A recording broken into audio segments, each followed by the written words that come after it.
क्या तू चंगा होना चाहता है? प्रभु यीशु मसीह एक बीमार व्यक्ति से कहता है, क्या तू चंगा होना चाहता है?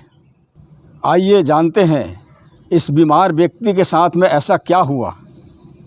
और सारी विवरण जानने के लिए हम पवित्र बाइबल के नए नियम यूहन्ना रचित सुसमाचार अध्याय 5 वचन 1 से 8 तक के पढ़कर जानेंगे।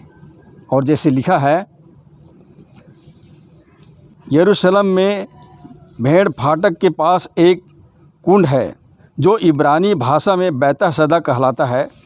उसके 5 ओसारे हैं, मतलब कि रोगियों के रहने के लिए 5 ओसारे बनाए गए थे। इनमें बहुत से बीमार, अंधे, लंगड़े और सूखे अंग वाले पानी के हिलने की आशा में पड़े रहते थे, क्योंकि नियुक्त समय पर परमेश्वर के स्वर्गदूत कुंड में उतरकर पानी को हिलाया करते थे। पानी हिलते ही जो कोई पहले उतरता वह चंगा हो जाता था, चाहे उसकी कोई भी बीमारी क्यों न हो। वहाँ एक मनुष्य था जो 38 वर्ष से बीमार में पड़ा था। यीशु ने उसे पड़ा हुआ देखकर और यह जानकर कि वह बहुत दिनों से इस दशा में पड़ा है, उसे पूछा, क्या तू चंगा होना चाहता है? इस पर बीमार ने उसको उत्तर दिया, हे प्रभु, मेरे पास कोई मनुष्य नहीं कि जब पानी हिलाया जाए तो मुझे कुंड में उतारे, परंतु मेरे पहुँचते पहुँचते दूसरा मुझसे पहले उतर जाता है। यीशु ने उससे कहा, उठ, अपनी खाट उठा और चल फिर। और वह मनुष्य तुरंत चंगा हो गया और अपनी खाट उठाकर चलने फिरने लगा। यूहन्ना रचित सुसमाचार 5 अध्याय वचन 1 से 8 तक। इस घटना में हम देखते हैं कि उस व्यक्ति ने अपनी समस्या रखी कि उसका कोई सहायक नहीं था कि उसे कोई पानी पर उतारे और वो चंगा हो जाए। और उस व्यक्ति की विवशता से हमें यही शिक्षा मिलती है कि हमारा ध्यान अधिकतर समस्याओं पर बनी रहती है, न कि समाधान पर। हम समस्याओं के पीछे भागते रहते हैं और समाधान के पीछे नहीं। जैसे कि उस व्यक्ति की ज़रूरत था कि उसे कोई पानी पर उतारे और वो चंगा हो जाए। पर हमें हमेशा याद रखनी चाहिए कि यीशु ही एकमात्र हमारा सहायक है और सारे समस्याओं का और सारी चिंताओं का निवारण है।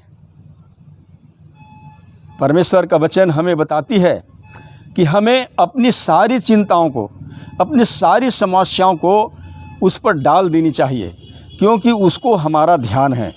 पहला पत्रस की किताब 5 अध्याय वचन 7। और जैसे हम देख रहे थे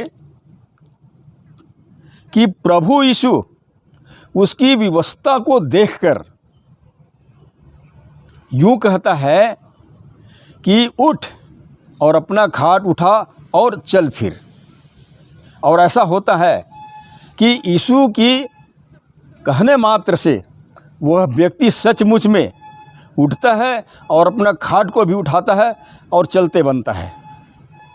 इसका मतलब है कि उस आश्चर्य तालाब यानी कि चमत्कारी कुंड से बढ़कर प्रभु यीशु की बात मानने पर महत्व है।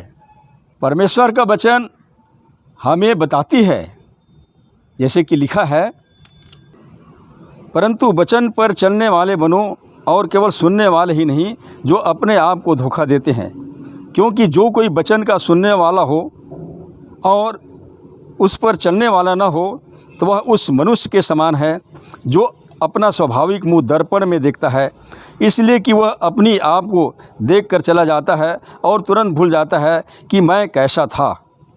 पर जो कोई स्वतंत्रता के सिद्ध व्यवस्था पर ध्यान करते रहता है वह अपने कामों में इसलिए आशीष पाएगा, सुनकर भूलता नहीं पर वैसा ही काम करता है जिस तरह से वह रोगी व्यक्ति 38 साल से इस उम्मीद में था कि कोई उसे पानी पर उतारे और वो चंगा हो जाए। प्रियों, आज उसी तरह से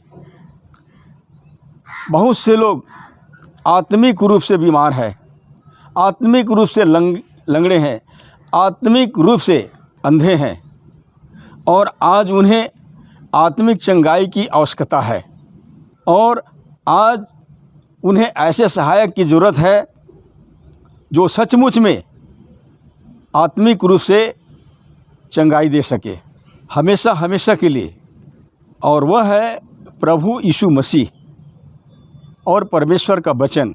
इसलिए हम न केवल यीशु को मानने वाले परंतु यीशु की मानने वाले भी बने, तभी हम अपनी तमाम कामों पर आशीष पाएंगे। यही उम्मीद के साथ परमेश्वर आप सबको आशीष दे। धन्यवाद।